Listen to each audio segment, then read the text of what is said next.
श्री राम नाम ललाम जिनका,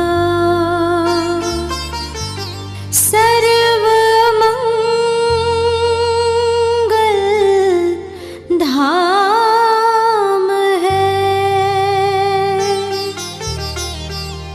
कर जोड़ उन सर्वेश को,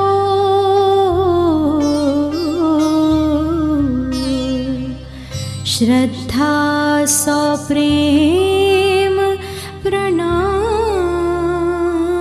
है। मित्रों, आज हम आपके लिए गायत्री की दैनिक साधना विधि के बारे में बताने के लिए जा रहे हैं कि आप जो दैनिक साधना करते हैं उसमें आपको किस प्रकार से साधना करना चाहिए, उसमें क्या सावधानियां रखना चाहिए, और पूरी साधना की विधि हम आपको बताने के लिए जा रहे हैं। पूजा स्थली से लेकर के माला का जाप कैसा करना चाहिए, क्या करना चाहिए, सारी विधि आज हम आपको बताने के लिए जा रहे हैं। राधे राधे, जय श्री कृष्णा, नमस्कार। मैं आचार्य पंडित गिरीश बारोलिया। गायत्री महामंत्र। ओम भूर्भुवः स्वाहा तत्सवितुर्वरेण्यं भर्गो देवस्य धीमहि धियो यो नः प्रचोदयात्। अखण्डमण्डलाकारं व्याप्तं येन चराचरं तत्पदं दर्शितं येन तस्मै श्री गुरुवे नमः। तस्मै श्री गुरुवे नमः। मित्रों, सर्वप्रथम जब हम गायत्री मंत्र का जाप करते हैं तो हमें यह बताया जाता है कि गुरु वरण करना बहुत ज़्यादा जरूरी होता है, अन्यथा गायत्री मंत्र आपको फलित नहीं होता है। तो आज जो दैनिक साधना के बारे में हम बताने के लिए जा रहे हैं, आपको क्रमवार तरीके से बताएंगे कि आपको इस साधना में कैसा कैसा करना चाहिए। तो सर्वप्रथम होता है गुरु वरण। यदि आप गायत्री की दीक्षा लेकर के, गायत्री मंत्र की दीक्षा लेकर के किसी सदगुरु के माध्यम से यदि आप गायत्री के जाप करते हैं तो निश्चित रूप से 100% आपको लाभ प्राप्त होगा। अब गुरु वरण किस प्रकार से किया जाए, तो उसका सबसे एक हम बेहतरीन तरीका, आपको सबसे सरल तरीका हम आपको बता रहे हैं कि प्रातः काल जब सूर्योदय होता है, आप अपनी छत के ऊपर चले जाएं या टेरेस पर चले जाएं, जहां से आपको सूर्योदय होते हुए दिखे। वहां खड़े होकर के स्नान आदि करने के पश्चात में पीले वस्त्र धारण कर लें, और पीले वस्त्र धारण करके सूर्य की तरफ देखते हुए इस प्रकार से हाथ जोड़ लें, और पूज्य गुरुदेव आचार्य पंडित श्री राम शर्मा का उस सूर्य पर आप ध्यान करें। उसमें आप जो है देखें कि आचार्य पंडित श्री राम शर्मा वहां पर आपको दिखाई दे रहे हैं, और 5 बार गायत्री मंत्र बोलते हुए आप उन्हें अपना गुरु वरण कर लें। और फिर उसके पश्चात में आप जो है गायत्री मंत्र का जाप करेंगे तो निश्चित रूप से आपको फलित होगा। और आप प्रार्थना कर लें कि हमने आज से आपको गुरु वरण किया, जब भी हमें समय मिलेगा हम शांति कुंज हरिद्वार जाकर के विधि विधान पूर्वक से गुरु दीक्षा ले लेंगे। दूसरी विधि है कि आप शांति कुंज हरिद्वार जाकर के दीक्षा ले लें, या आप साधना कुछ दिनों के बाद करना चाहते तो आपके आसपास कहीं गायत्री शक्तिपीठ हो तो वहां पर जाकर के आप गुरु दीक्षा ले सकते हैं। यह हो गया गुरु वरण की बात। गुरु वरण करने के पश्चात यदि आप गायत्री मंत्र का जाप करते हैं तो आपको कई गुना ज्यादा लाभ प्राप्त होता है। तो गुरु वरण कैसे किया जाए इसके बारे में हमने आपको बताया। दैनिक साधना में किसी भी प्रकार के शाप विमोचन आदि मंत्रों के पढ़ने की आवश्यकता नहीं होती है, उनको किसी भी कर्मकांड में सम्मिलित नहीं किया जाता है। दैनिक साधना में किसी भी प्रकार का ब्रह्मचर्य आदि का पालन करने की आवश्यकता नहीं होती है। आप जैसा एज पर रूटीन खाना खाते हैं वैसा आप खाना खाइए, लेकिन मांस मदिरा व व्यसन से आपको दूर रहना चाहिए। मांस मदिरा खाने के बाद में यदि आप गायत्री की साधना करते हैं तो उतनी ज़्यादा आपको फलित नहीं होगी। हाँ, लेकिन फिर भी आप यदि जाप करना चाहते हो तो धीरे धीरे आप करिए, और आगे चल करके आपकी जो है उससे अरुचि प्रारंभ हो जाएगी, और जब आपकी छूट जाएगी तब फिर आपको गायत्री मंत्र ज़्यादा फलित होना प्रारंभ हो जाएगा। इसके पश्चात में तीसरी बात आती है कि आप गायत्री मंत्र यदि आप जाप प्रारंभ करना चाह रहे हैं तो एकदम से ज़्यादा माला का आप जाप प्रारंभ मत करिए। जितने लोग हमसे दीक्षा ले रहे हैं उनमें से बहुत सारे लोगों का हमारे पास में फ़ोन आता है। कोई 1.25 लाख का अनुष्ठान करना चाहता है, कोई 24,000 का लघु अनुष्ठान करना चाहता है, कोई 11 माला का जाप करना चाहता है, कोई 5 माला का जाप करना चाहता है। उसको इस प्रकार से समझें कि जैसे एक छोटा सा बच्चा है, 6 महीने तक वो सिर्फ माँ के दूध पर रहता है, क्योंकि उसकी जो स्टमक है, उसकी जो स्नायु है इतनी ताकतवर नहीं होती हैं कि वो उसको पचा सकें।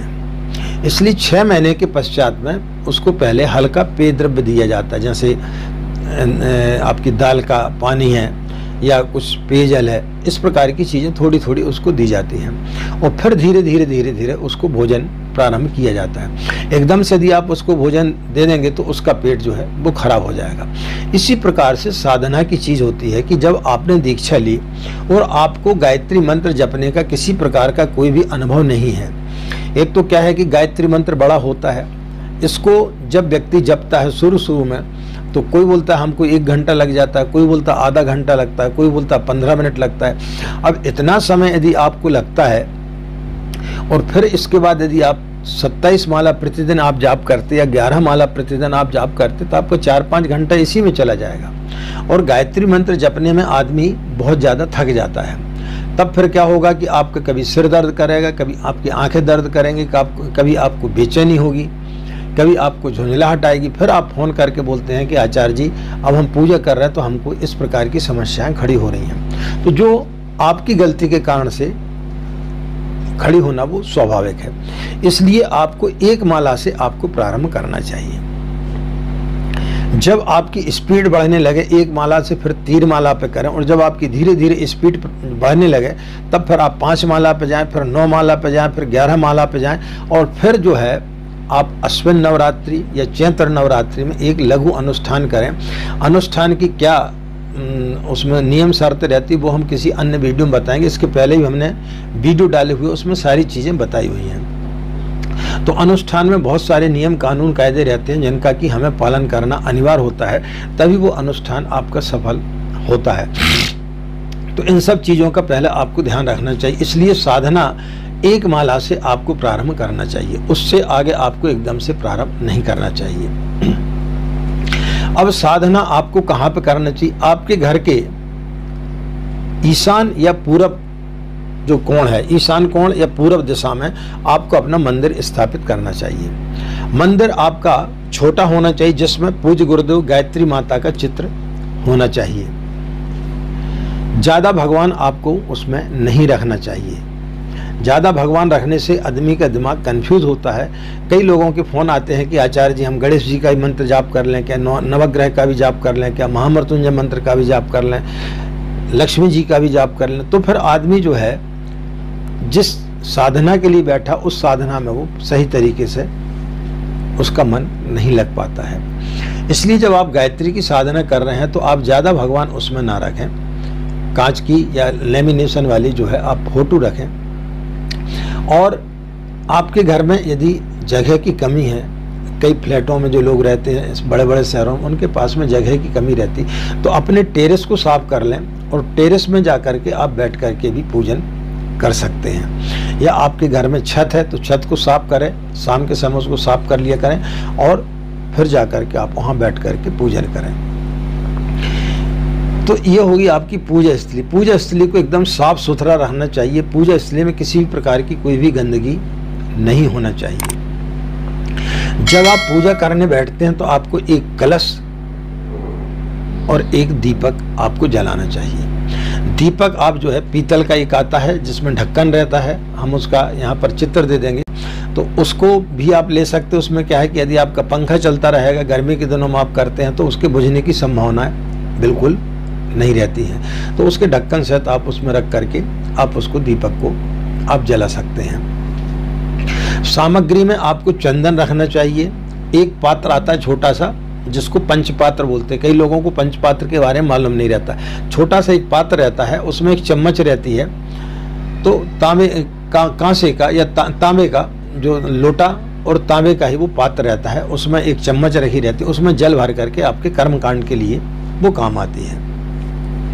तो तो पूजा स्थली को आपको साफ सुथरा रखना चाहिए। ये व्यवस्था आपको करना चाहिए। एक दीपक और आपको एक कलश रखना चाहिए और एक धूप आपको जलाना चाहिए। गीली यदि आप धूप जलाते हैं तो उसमें धुआं बहुत ज़्यादा होता है जो आपके लिए हानिकारक हो सकता है, इसलिए सूखी धूप भी आती है, तो वो सूखी धूप आप जलाएं। अगर पानी थोड़ा सा आपके कर्मकांड के लिए, और एक छोटी सी आप प्लेट रख लें, अक्षत पुष्प रख लें, और थोड़ा सा प्रसाद के लिए जो है आप मिश्री आदि रख लें या चिरौंजी के दाने रख लें। और उसके पश्चात में आप माला होनी चाहिए आपके पास में, तुलसी की माला। तुलसी की माला से गायत्री मंत्र का जाप हमेशा तुलसी की माला से जाप करना चाहिए। और एक गोमुख होना चाहिए जिसमें डाल करके अपने गले में इसको डाल लें और इसके अंदर डाल करके और फिर उसका जाप करना चाहिए। और यदि गोमुख आपके पास में नहीं है तो एक पीला दुपट्टा आप ओढ़ लें और उसके अंदर रख करके भी आप जाप कर सकते हैं। और आप यदि जाप कर रहे हैं और उस समय रात मतलब आपका ब्रह्म मुहूर्त में आप कर रहे हैं और कोई आदमी के आने जाने की संभावना नहीं है तो आप ऐसे भी जाप कर सकते हैं। रुई वगैरह रखें ताकि आपको इधर उधर ढूंढने की ज़रूरत ना पड़े। घी सफिशिएंट रखा रहे, चंदन रखा रहे, ये सब सारी चीज़ें आपके पूजा स्थली पर रहना चाहिए पहले से, ताकि आपको उस समय उठना ना पड़े। तो ये अधिक मात्रा में आपको जो कि प्रतिदिन आपको लगती है, चंदन, लाल चंदन है, पीला चंदन, ये सब आते हैं, सिंदूर वगैरह, तो वो आप पहले से उनकी डिब्बी रख लें। धूप का पैकेट रख लें, माचिस रख लें, ठीक है, प्लेट रख लें। तो ये सारी व्यवस्थाएं आप पहले से बना करके रखें। उसके पश्चात में जब आप पूजन करने के लिए बैठते हैं तो कुश की आसन या ऊन की आसन पर आप बैठें। पूर्व मुख होकर के आपको बैठना चाहिए। अब आपके घर में यदि इस प्रकार की व्यवस्था नहीं है कि आप पूरब की तरफ अपनी पूजा स्थली को रखें तो पश्चिम या उत्तर की तरफ भी आप रख सकते हैं, लेकिन दक्षिण दिशा में आपको पूजा स्थली नहीं रखना चाहिए। इसके पश्चात में आप पीले वस्त्र धारण करके स्नान करने के बाद में आपको पूजा स्थली पर बैठना है। बहुत सारे लोगों के प्रश्न आते हैं कि आचार्य जी हम बगैर स्नान किए भी पूजा कर सकते हैं क्या? तो आप पूजा स्थली पर बैठ करके बगैर स्नान किए आप पूजा बिल्कुल भी नहीं कर सकते हैं। बाद में साधना करने की सबसे पहली शर्त ये होती है कि आपको ब्रह्म मुहूर्त में सो करके उठना चाहिए। ब्रह्म मुहूर्त जो है 4 बजे के बाद प्रारंभ होता है और सूर्योदय के पहले तक रहता है। जैसे सूर्योदय होता है ब्रह्म मुहूर्त खत्म हो जाता है। तो आपको अपनी पूजा ब्रह्म मुहूर्त में चालू करना चाहिए और सूर्योदय के आधा घंटे के पश्चात तक आपको पूजन करना चाहिए। इसके बाद में जो त्रिकाल संध्या की बात कही गई है, तो आप शाम के समय सूर्य अस्त होने के आधा 1 घंटे पहले और सूर्य अस्त के आधा 1 घंटे बाद तक आप पूजन कर सकते हैं। यदि आपके पास समय है तो आप अपने 2 में आप उसको डिवाइड कर सकते हैं। और भी यदि आप चाहें तो दोपहर को 12 बजे भी आप कर सकते हैं। तो दोपहर को 12 बजे आप कर रहे हैं और शाम को 12 बजे शाम को आप पूजन कर रहे हैं, तो उस समय आपको स्नान आदि करने की आवश्यकता नहीं है। कोरे वस्त्र पहन लें, हाथ पैर और मुंह आदि पानी से धो लें और एक कलश और दीपक प्रज्वलित कर लें और फिर उसके पश्चात आप पूजन करें। दोपहर के समय जब आप पूजन करते हैं तब आप सूर्य के जहाँ वो बीचों बीच रहते हैं वहीं पर देखते हुए आपको जो है सूर्य को अर्घ देना है। सुबह के समय आपको पूर्व दिशा की तरफ मुंह करके अर्घ देना है। शाम के समय पश्चिम दिशा की ओर मुंह करके अर्घ देना है। इसके पश्चात में जब आप पूजा स्थली पर बैठेंगे आसन पर, तो सबसे पहले आपको जो है पवित्रीकरण करना है। बाएं हाथ में थोड़ा सा जल ले लें, दाएं हाथ से ढक लें और भाव न करें कि आपका जो शरीर है वो पवित्र हो रहा है। आपको मंत्र आता है तो ओम अपवित्रः पवित्रो ये मंत्र बोल सकते हैं, नहीं आता है तो सिर्फ आप भाव न करें कि आपका शरीर पवित्र हो रहा है। इसके पश्चात आपको 3 चम्मच जल से आचमन करना है। दाएं हाथ में 1 चम्मच जल ले लें और भाव न करें कि आपका सूक्ष्म शरीर पवित्र हो रहा है। दूसरी चम्मच जल लें, फिर उसको पी जाएं और भाव न करें कि आपका कारण शरीर जो है वो शुद्ध हो रहा है। और तीसरी चम्मच जलें और भावना करें कि आपका स्थूल शरीर, यानी स्थूल शरीर, सूक्ष्म शरीर और कारण शरीर आपके तीनों पवित्र हो रहे हैं। मन, वचन और कर्म से आप पवित्र हो रहे हैं। इसके पश्चात में आप बाएं हाथ में जल ले लें। दाएं हाथ किस प्रकार से 5 उंगली डुबा कर रखें, उसमें जल रहे और शिखा के स्थान पर इस प्रकार से स्पर्श कर लें। मंत्र आता है तो ओम चिद्रूपणी महामाये बोलते हुए आप जो है उसको कर सकते हैं। अन्यथा सिर्फ आप ये भावना करें कि इस स्थान पर जहाँ पर कि देव शक्तियों की प्राण ऊर्जा हमारे अंदर प्रविष्ट कर रही है, उस स्थान को आप पवित्र करें। फिर जो बचा हुआ जल है उसको अपने ऊपर अभिसिंचित आप कर लें।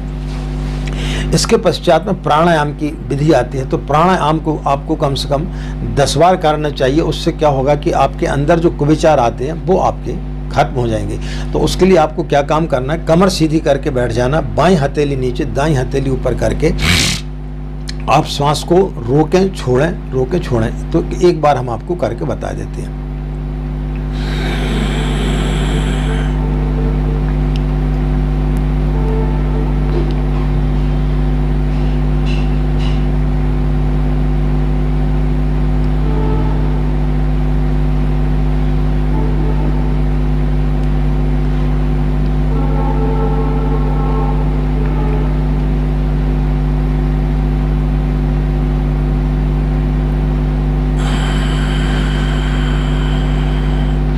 इस प्रकार से आप 10 बार इस क्रिया को करें। इसके बाद में न्यास की क्रिया को करने के लिए बाएं हाथ में 1 चम्मच जल ले लें, दाएं हाथ की 5 उंगली इस प्रकार से डुबा कर रखें और बाएं से दाएं की ओर आपको जो है अपने इन स्थानों पर स्पर्श करना। मंत्र आता है तो आप मंत्र से करें, नहीं तो सिर्फ भावना करें।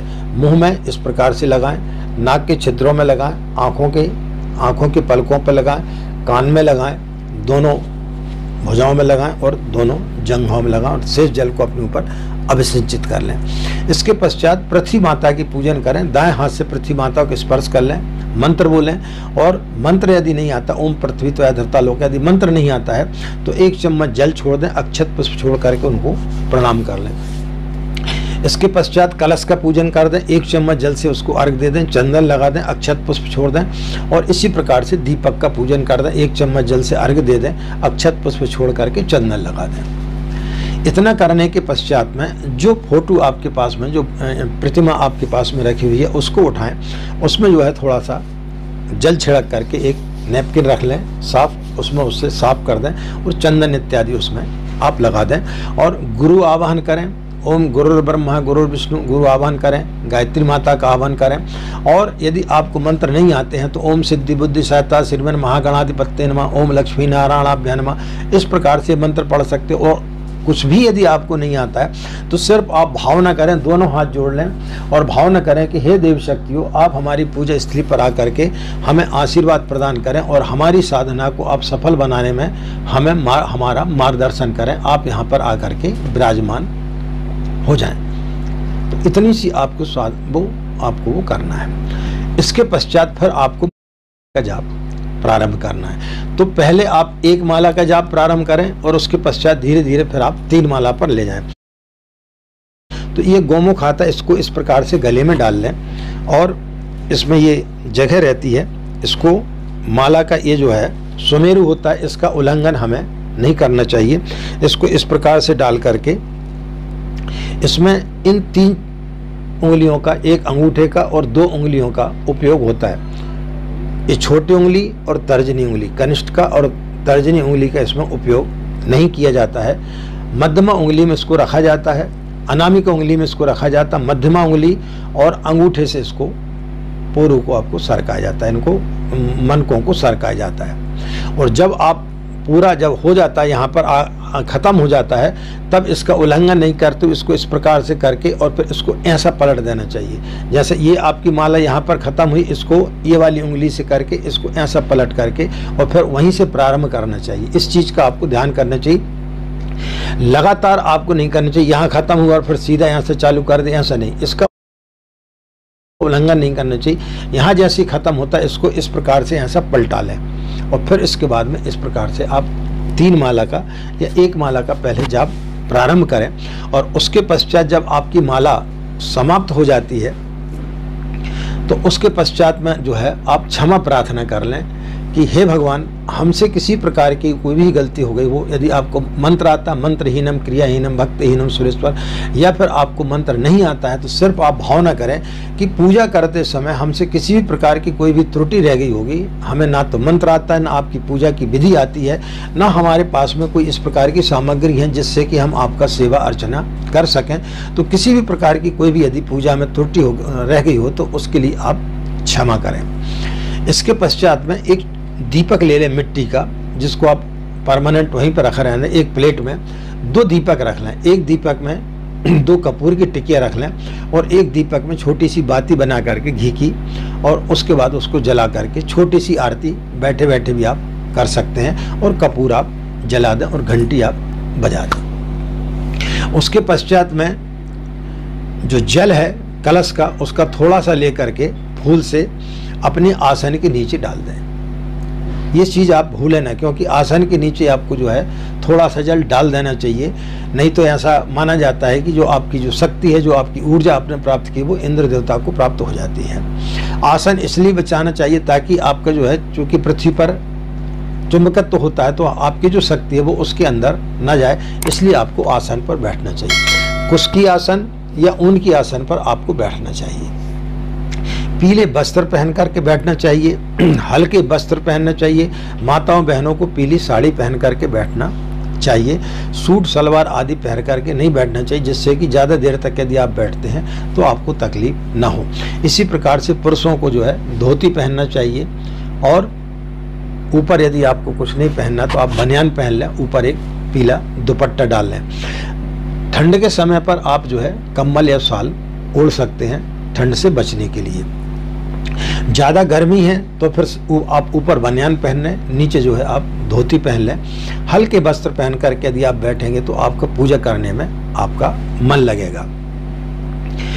इसके पश्चात में आप जो है विसर्जन का मंत्र बोलें, भगवान से प्रार्थना करें कि हे प्रभु, आप जिस स्थान से आए हैं उस स्थान पर आप जाएं और हमें अपना जो है आशीर्वाद इसी प्रकार बनाए रखें। फिर जो कलश का जो जल है उसमें एक पुष्प डाल लें और अपने घर के जितने भी कमरे हैं सब पर गायत्री मंत्र बोलते हुए उसका थोड़ा थोड़ा छिड़काव कर दें। और यदि कोई व्यक्ति बीमार है तो उसके ऊपर विशेष रूप से गायत्री मंत्र बोलते हुए उसका छिड़काव कर दें। और उसके पश्चात उस जल को ले जाकर उस कलश को इस प्रकार से पकड़ा और ऐसा ऊंचा ऊंचा हाथ करके ओम घृणी सूर्याय नमः या ओम सूर्यदेव सहस्रांशो इस प्रकार से मंत्र बोलते हुए, या फिर सिर्फ 5 बार गायत्री मंत्र बोलते हुए आप जो है सूर्य को अर्घ्य दे दें। तो ये तो आपकी पूरी साधना की विधि हो गई।